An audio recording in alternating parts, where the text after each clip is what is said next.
What's up, guys? I wanted to bring a little analysis to you all for stage 13.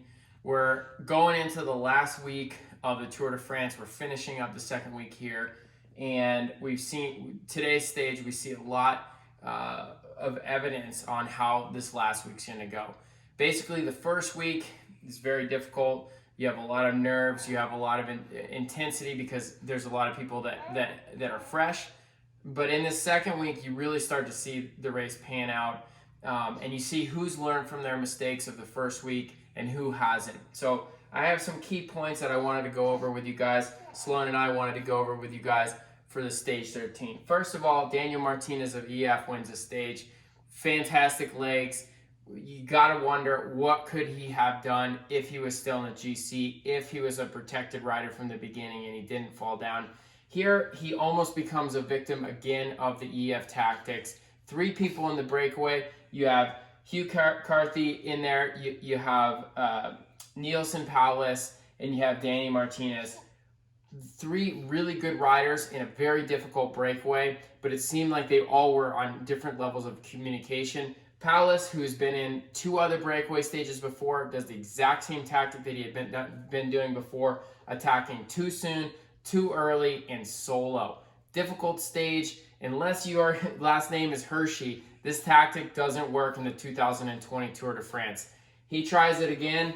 It doesn't work. Bora, fantastic tactics, sends Sackman after Neilson Powless, closes the gap. Here's the second mistake I think that EF made. EF should have tagged that with Danny Martinez. These riders get ahead. EF waits. Danny Martinez waits to see. Does a fantastic job as a teammate.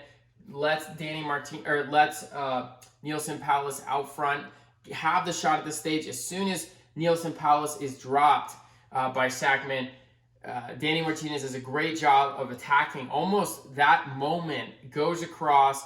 It brings Kamna, who sits on his wheel, and again, Bora, fantastic tactics in the driver's seat. EF on the back foot again. Danny Martinez uses pure fitness, pure force, fantastic technique, and amazing mindset to keep cool. He's getting two-upped by Bora and manages to close the gap, brings Kamna across on the wheel, and ends up winning the stage. Now we're going to talk about the second point. Kamna basically teed up for an amazing, easy stage win. Danny Martinez is in difficulty because he's having to chase your teammate down. He's having to bring you across. You don't have to take a pull, but we see Kamna make the first mistake he made is just short attacks, less than 5-second attacks. You're not going to drop anybody with that level of attack, especially not Danny Martinez, who just won the Dauphiné. Super, super difficult there. And then the next thing that Kamna does that I think was a mistake is every time he jumped, it was clear that he was faster than Danny Martinez. Danny Martinez clearly is the best climber and is willing to pull all the way to the line. It was obvious that that's going to be his tactic. I think that Kamna could have done a better job of just sitting on and waiting until the absolute last second he could to go for the sprint and make Danny Martinez lead it out, and then I think he could have won the stage win. But instead, he goes with about 150 meters to go on an uphill that's way too long. And especially if you've tried to attack multiple times and it didn't even shake Danny Martinez, you can see that he had much more acceleration, gaps Danny Martinez, but Martinez, pure fitness. He's got those Dauphiné legs. He is clearly could have been a GC top 5, top 10 contender at this race, rides right past Kamna and wins the stage. Third point that I have on today's stage for you guys is Ineos. What are these guys doing? I don't know. They've done this tactic multiple times, being aggressive, taking to the front, and not delivering in the end. Clearly, they don't have the same level as they've had in the past. This sort of tactic only works if you're hands down the best rider.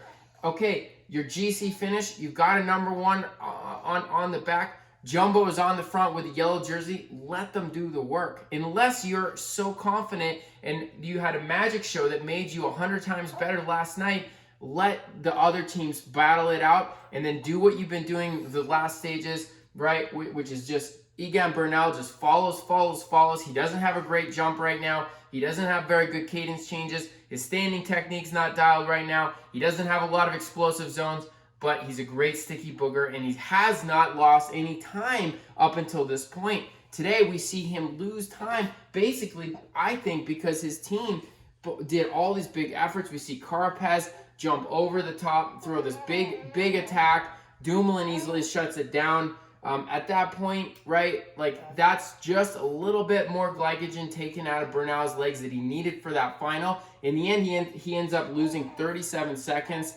to Roglic.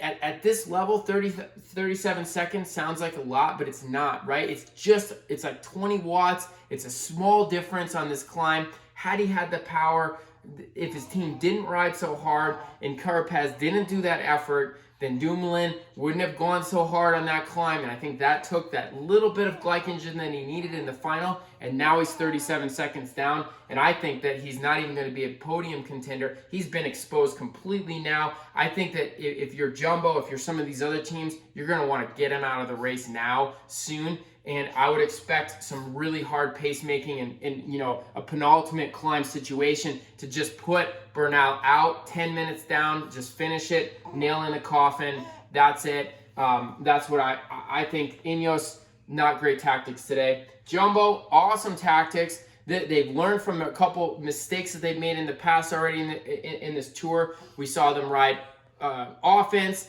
very hard and then switch to defense in the final.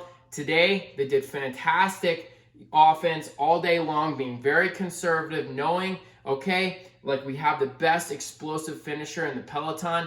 We're gonna use that last climb and capitalize on Roglic's explosive ability. We saw them follow, ride very conservative. Then we saw them set a fantastic pace to mid-race, not really shedding too many teammates. Ineos then goes over the top of them, starts riding hard. We see all the key Jumbo people making that selection. And then in the final, we see Sepp Kuss and Tom Dumoulin cap off an amazing ride, going completely on the offense, dropping a lot of the GC favorites. Bardet lost time. We saw Martin losing time. And then, of course, we saw Bernal losing time. So Sepp Kuss, amazing, does a big effort, standing acceleration, which we saw Pogačar jump off of. Roglic easily follows, and then we see the two work together. We almost see an alliance between the Slovenian riders, which is very interesting. They're now first and second in GC, so I think that that's going to affect things overall for some of the other podium contenders. But we see Jumbo Visma doing a fantastic job and capping it off with taking time, and now Roglic has a commanding lead in the GC, which he can maintain all the way to the finish. All right, that's stage 13. That's my analysis, Sloan's analysis as well, and we'll see you for the next stage.